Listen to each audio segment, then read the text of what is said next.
Tina loved gardening. Every day after school, she spent hours tending to her small garden, planting flowers and vegetables.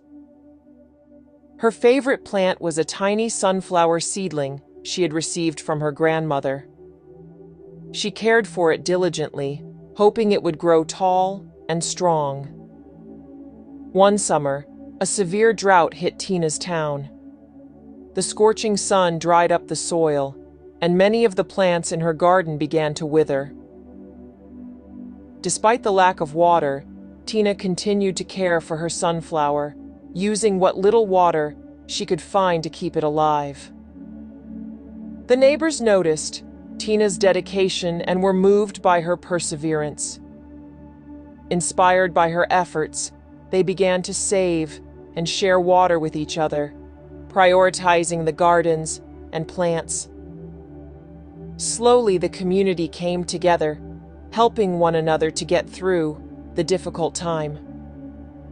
One day, as Tina was watering her sunflower, she noticed it had started to bloom.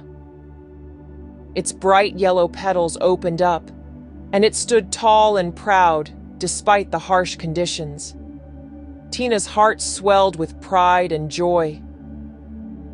The sunflower became a symbol of hope for the entire community.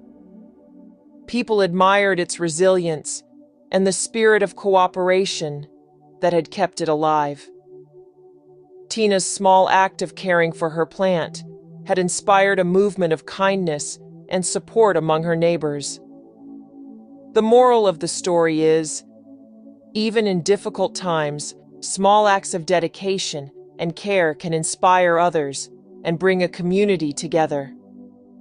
Resilience and kindness can flourish even in the harshest conditions, bringing hope and strength to everyone.